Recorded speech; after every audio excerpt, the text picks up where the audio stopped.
Hi, this is Lucia with The Art of Love. This week I would like to discuss how to know whether someone is not interested or not available.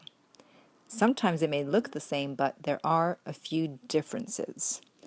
So I'm going to read an email and then I'll discuss how to tell whether someone isn't interested or if they're just not available.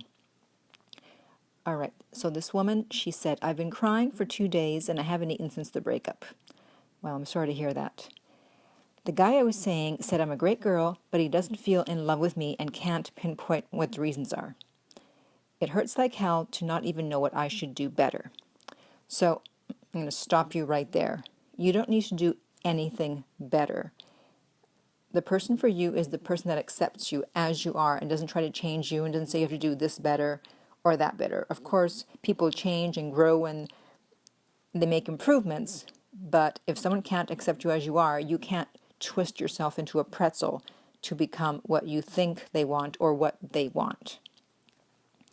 Moving on, we've had 3 dates and spoken on the phone for 70 hours total in 2 months. Okay, so let me get this straight. You saw each other 3 times in 2 months? That's it? And you spoke on the phone for 70 hours. It's interesting that you have the total. So that averages out to over an hour a day. Way, way, way too much talking. All that talking on the phone, if you don't know what you're doing, after a while you run out of things to say and you just start saying whatever, and then you start saying dumb things or uninteresting things, and that lowers interest level. So if the conversation isn't interesting, there's no point to be on the phone. Yes, you can raise interest level by speaking on the phone, but it really depends on what you're saying and on your personality. But if it's boring conversation and you're talking for an hour, that is a turn off and that causes people to lose interest real fast. You don't need to be doing all that talking on the phone. Okay, he was the one who took my number first and we kissed on the second date. On the third date 1 week ago, we were at a museum and he flirted. So you had 2 dates, it sounds, in it. It sounds like there was about 4 or 5, maybe 6 weeks, 7 weeks between dates. Like, why? Unless one or both of you was traveling, that's way too much time. So to me, that's a red flag. Something's up. Okay, so we're back at the museum. He tried to grab my neck and my hair and poke me, and he was getting excited, but something felt off, and he only gave me a hug in the end. I asked why in our last phone call 2 days ago, and he said we're not alike enough and it's not clicking for him. But the strange thing is how well everything was in the beginning. Yes, that was the beginning. That was 2 months ago. Everything is always great in the beginning. Everyone gets hung up on that. But everything was great in the beginning. Well, it's supposed to be great in the beginning or you would never have gotten together. Of course it's going to be great in the beginning. But then as you find out more about the other person, as you lower their interest level, depending on what you do and you say, then it's not going to be like in the beginning and they're going to lose interest. And so you can't think, well, because it was great in the beginning, then it's going to be that way forever. That's just not real life.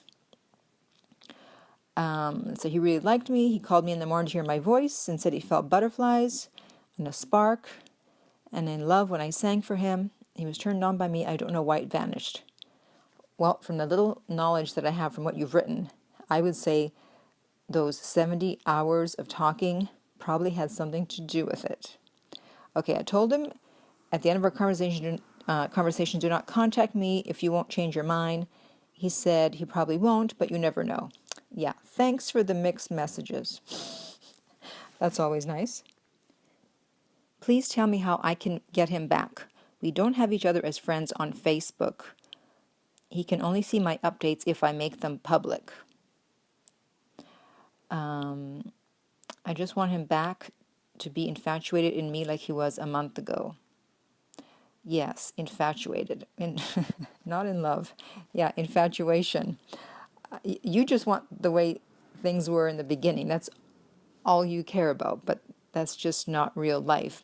And so this raises a flag. You've been seeing each other for 2 months. well, not even seeing each other, but definitely talking a lot on the phone, and you're not Facebook friends yet. So I have to ask, why? At first, in reading the email, I thought, okay, you know what, he's just not that interested, so he's not really seeing her a lot, and he's doing these phone dates where you talk on the phone and then you think, oh, well, we're getting closer, we're in contact, therefore, this is a relationship. Meanwhile, it's a fake relationship because you're not seeing each other, you're just talking on the phone. But now, hearing that you're not Facebook friends, it's like, come on, after 2 months, you're still not Facebook friends. So now I feel like he has something to hide. I would really need to speak with her to get more information to figure out whether it's just that he lost interest or if he doesn't have something to hide and he has a girlfriend or a wife. So it's really hard to tell. But let me tell you some ways that you can tell whether someone is not available in the sense that they're already seeing someone else. A big sign is that they don't talk at night or on the weekends or on holidays because they're with their significant other. They may text, but talking is going to be a little harder. Or, and this happened to me, they disappear or they don't talk on certain days. I was seeing someone and I noticed a pattern that they would disappear every Monday and Tuesday. And I thought, well, that's weird. And so I knew something was up. It's like he must be dating someone who is not working on Monday or Tuesday. But I thought, what kind of job do you not have to work on Mondays and Tuesdays? And then later I did find out that he was seeing someone and Monday and Tuesday were her days off. Because then he would always pop up on Wednesday with an excuse. Oh, sorry, I've been busy. Sorry, I lost my phone. La la la la la. So that's always a big indicator when they can actually talk and whether they just all of a sudden disappear. The social media, yeah, if they're married or they have a girlfriend, they're probably not going to want you on their Facebook page, their private Facebook page. And so if they don't add you, or if you were on there, all of a sudden they take you away, then something is up.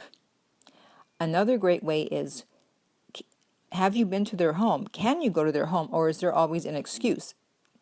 I always say, do not, to the women, or I guess to the men too, do not have sex with someone unless you've been to their home. Because that's really a big clue as to whether they're married or they have a girlfriend. Because if you've never been to their home, you don't know what's up. And if you do go there and you see that the decor has like a feminine touch, that's always a little suspicious, because guys that live alone, they prefer more masculine decor. They want everything masculine. The big brown bed, everything's brown or black, I've noticed a lot of the times.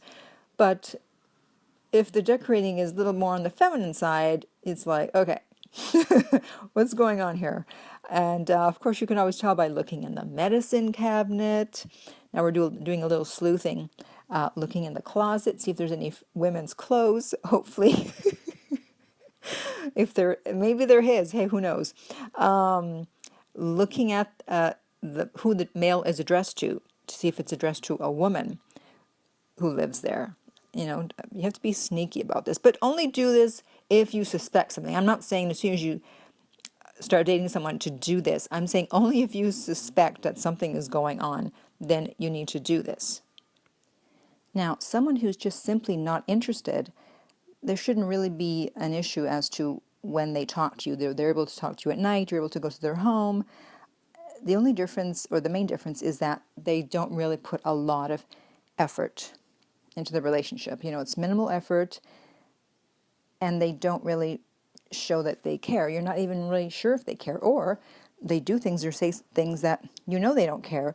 I told the story in another podcast about the guy I was dating, and I just started to ask him to come to the pet store with me to find something for the cat, and before I even finished asking, he said no. So right there, that tells you everything you need to know, because if someone is interested, they're happy to do anything they can for you, even like the little things. They are happy to come to the pet store with you or whatever. I heard that Princess Diana, when she was interested in that Pakistani doctor, She would iron his clothes. Now, if that doesn't show interest, I don't know what does. She didn't need to iron his clothes. She never even ironed her own clothes. So you can tell in the little things whether someone is interested. And if they're not willing to do little things or go above and beyond and do things they don't really have to do, then they're probably not interested. So if you have any questions or comments, or if you're interested in private coaching, you can contact me at my website, theartoflove.net. If you're listening to this on iTunes, I would appreciate if you would rate and review the podcast. And finally, remember that love inspires, empowers, uplifts, and enlightens.